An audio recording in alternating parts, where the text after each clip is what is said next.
see that finger draw going out the other side?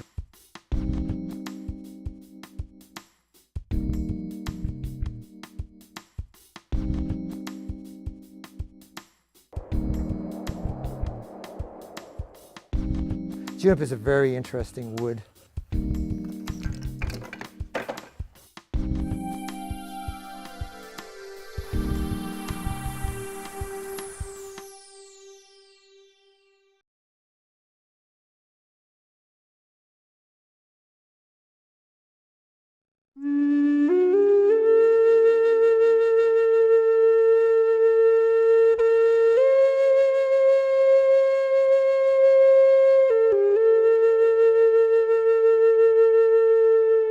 I was so intrigued by the people and just absolutely fascinated by their faces. I was just really attracted to their faces, and I just started doing portraits.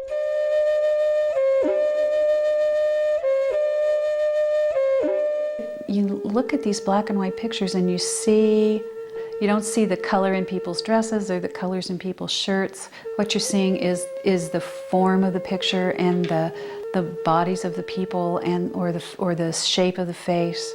It's like distilling ideas from a visually chaotic situation.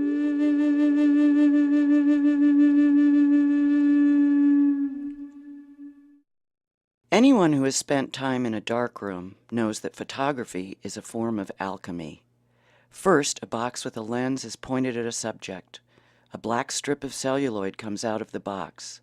Light shines through it, a blank sheet of paper is immersed in a chemical bath, and an image emerges.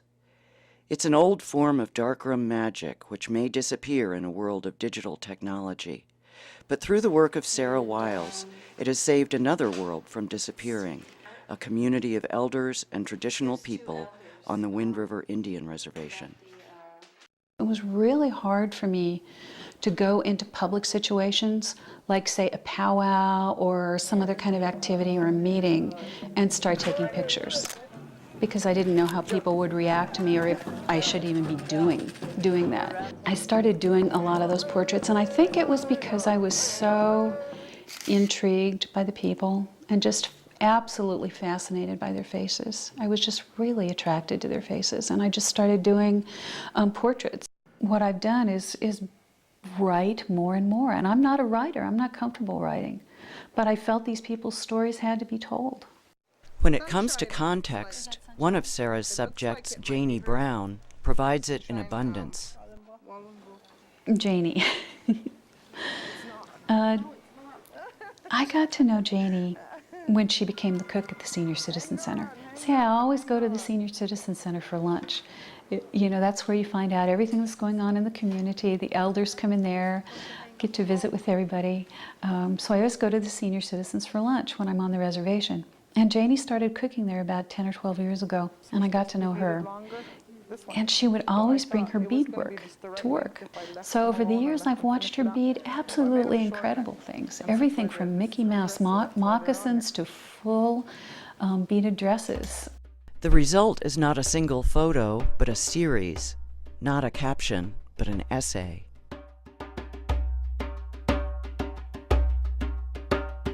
Janie was born Elizabeth Jane Wallowing Bull in 1953 and spent her first 11 years living in a frame tent next to her grandpa's log home near Ethity.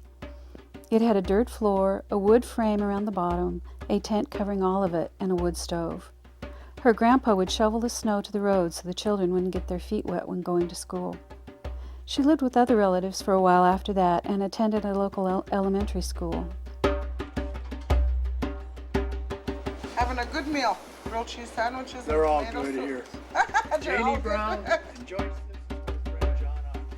5 days a week, every week of the year, Janie Brown makes over 100 meals. Some are distributed as Meals on Wheels to shut-ins, but most are served at the Ethity Senior Citizen Center to elders who come not only to eat, but also to visit friends and catch up on community news. Janie arrives early and works through the morning to be ready for the 11:30 serving hour. In between stirring pots of soup and checking roasts and making bread, she catches a few minutes to bead. In mid-afternoon, when her workday is done, she goes home and beads some more. Janie's lifelong Indian name is Benito, hollering all around. Begin enough time? One time my granddaughter said, "How old are you, Grandma?" It was my birthday, and I said, "Gee, Chelsea, I think I'm old as the hills and twice as dirty." She didn't think that was too funny. When the book is completed, and 2 years into it she will not rush the process, it may also be the end of a chapter in her career. I have a sense that in some ways maybe my work on the reservation in terms of taking pictures and documenting the life is kind of winding up. I've been doing it since 1974. I think I'm kind of getting burned out. I think people are getting really tired of seeing me come around and bother them a lot of times. I jokingly say that I'm going to retire and photograph trees.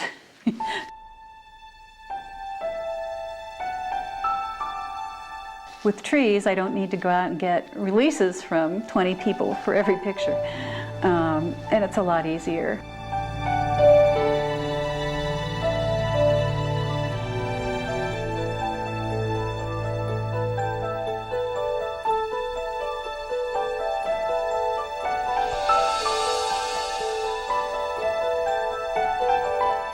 I'd like to continue with the infrared photography. I really like working with the infrared.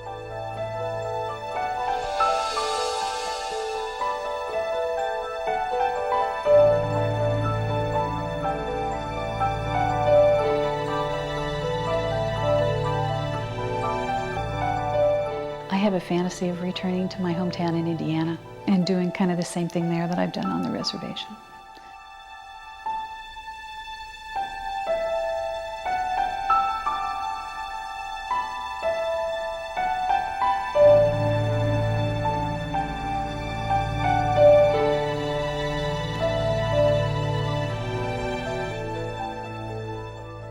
The photographer Diane Arbus once said, "I really believe there are things nobody would see if I didn't photograph them."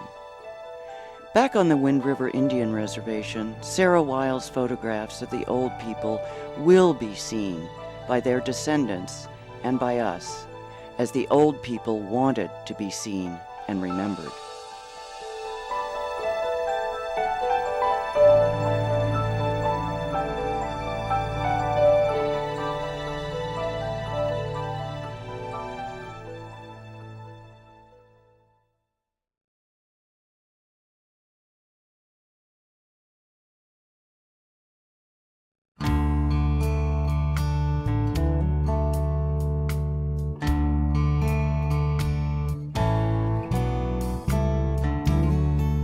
The paintings of Yellowstone and the charisma of Buffalo Bill Cody drew the first tourists to Wyoming, and when the crowds arrived, they made themselves at home inside rustic lodges and dude ranches.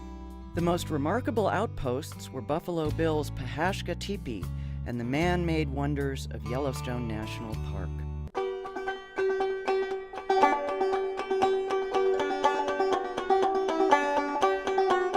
Thomas Canada Molesworth was born in Kansas in 1890, the son of a preacher who resettled his family on a modest spread near Billings, Montana.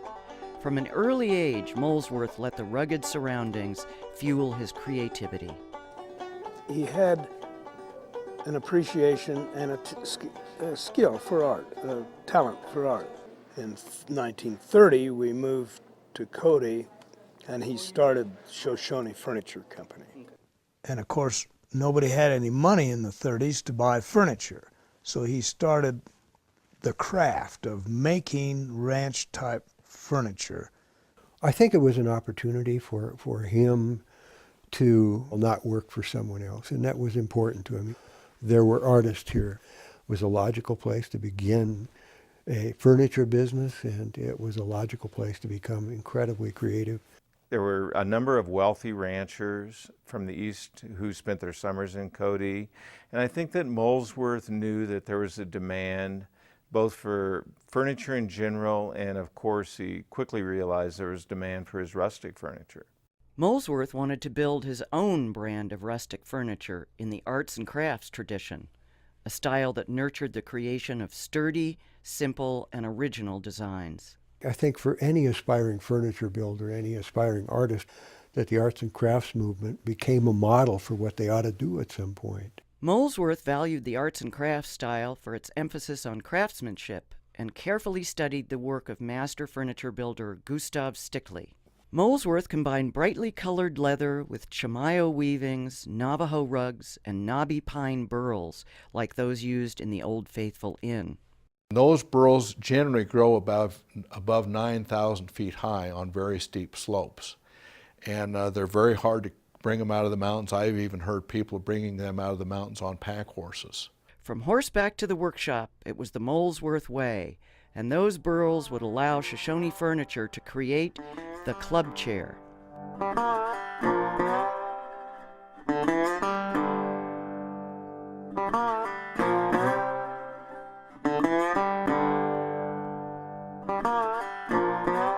Everybody should have like a Molesworth club chair in red.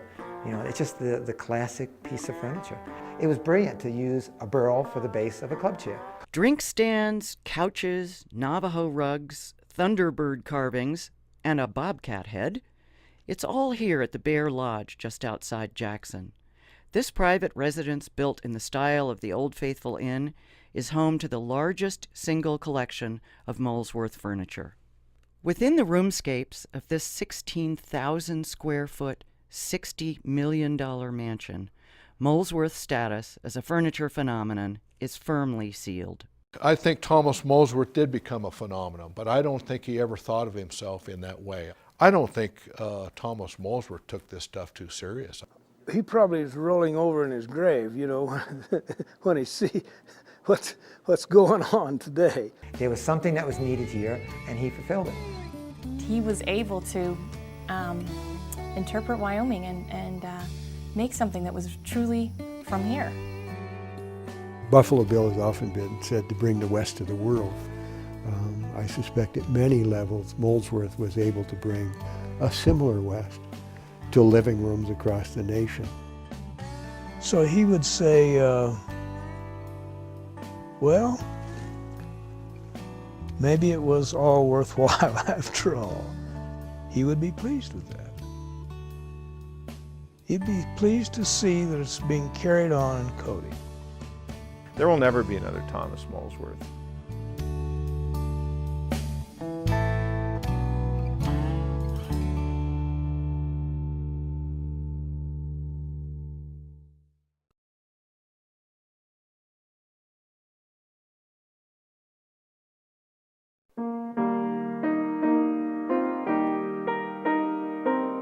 The life that lay before Nellie Taylor Ross in 1920s Wyoming was not the sort that made history. A loyal politician's wife, lovingly raising her children, enjoying the social scene in Cheyenne, Wyoming. But tragedy rewrote the story. My grandfather dies. She has to pick up those pieces. And they ask her if she'd like to run for governor. Well, of course, she had no job. 2 in college, a 12-year-old.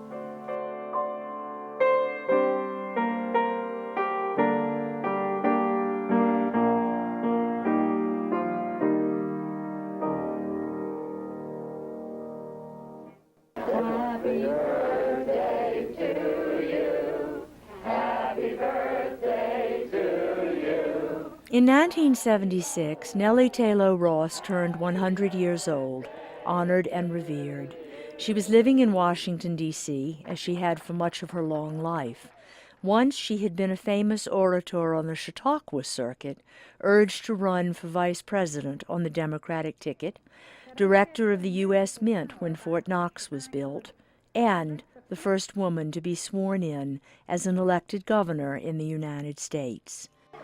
But there were few living on her 100th birthday who could recall that day in Cheyenne, Wyoming. The past was distant. She had outlived her fame. And no one but she, that is, could remember the early days when she was a child in Missouri and then a young bride with roots in the American South arriving in Wyoming.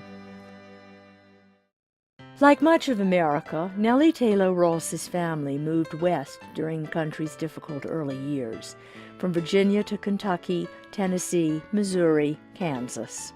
From slaveholding plantation owners, they were reduced to near poverty after the Civil War, but they maintained their old ties. It was on a family visit back in Tennessee that Nellie Taylor met William Bradford Ross. William Ross moved west, apparently for health reasons. He went to Denver first, and then he traveled up to Cheyenne one time and liked Cheyenne. So he thought he would start his law practice there, which he did in September of 1901. So Cheyenne had about 14,000 people. Wyoming had about 92,000 people at the time. And I believe he saw a chance for him to get involved in politics, which in fact he did go on to do. They were married in Omaha, Nebraska in 1902, and in 1902, Nellie joined her husband here. He had preceded her. They came there, they started anew. My grandparents had a family. They embraced everything that Wyoming had to embrace. They loved the people. They had a new beginning. At that time, there was still a holdover from the cattle baron days when, you know, there was incredible balls and dinners. And while Nellie Taylor Ross had some doubts about William's interest in politics, the two seemed very much in love. I love you so much, my precious wife. I am very lonesome without you. You seem to be the whole house. There is no home without you. I would never take away pleasure or happiness in life if it was not for you. Rugs, pictures, beautiful furniture would mean nothing without you. One of the chief compensations which our evenings at home afforded us was reading together. We decided that only classics of proved worth should claim our time, and we adhered strictly to that plan. So interested did we become that often we would read far into the night, taking turns until the voices of both of us would fail completely. I'm wishing that while directing the coinage of money, that I had some magical power by which I could direct the flow of it into channels of trade far and wide. There is no way that she would have been able to hold on to the secretary position for 20 years.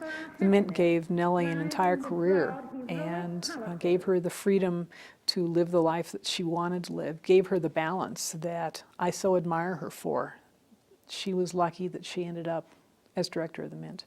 The balanced life included a very active role in the Washington, D.C. social scene, a series of farms along the Potomac River where she raised tobacco and enjoyed her children and grandchildren, and travel. If some had initially dismissed her as a less educated, less socially skilled arrival from the hinterlands, she proved to be worldly, cosmopolitan, and comfortably adept at navigating the political society of the nation's capital. She was constantly being invited to parties. I spent at least 20 years of my life escorting Governor Ross to parties. And she just loved to entertain, and she loved to be entertained. Though she worked at the Mint well into her 70s, she still had a long life ahead of her when she retired. A new generation of descendants would get a chance to know her, travel with her, and play canasta with her. Our grandmother loved to travel, and she was one who believed in education. And she didn't just talk about it. She's the person who's reading the magazines from front to back. She's the one every night religiously watching the news to stay up on what's going on. She had several farms. One in Calvert County, tobacco farm. That was early on in the 30s. And then she bought Maiden Point in 1948 or 49. And we had no air conditioning growing up here. We had some cross ventilation. But the fact is that she loved the heat, and she just loved to be upstairs reading and looking out over the river and things of that nature. And so we would take turns going up to visit our grandmother. And we couldn't stay but so long because it was so hot. Perspiration was dripping off of us. And of course, she was happy as a clam at high tide. She loved that heat. Nellie lived to be 101 years old. She chose to be buried in Wyoming with her husband and her sons. And I remember going there to the rotunda and seeing her coffin lying there and thinking to myself how wonderful it was that after so many years, the state wanted to pay such tribute to my grandmother. Everyone who had known Nellie had died. She never came back and lived in Wyoming full time, but I think Wyoming remained her psychic home. Perhaps those who knew Nellie Taylor Ross before 1924 would not have foreseen a life of such achievement. In tragedy, she found opportunity. With opportunity, she made history.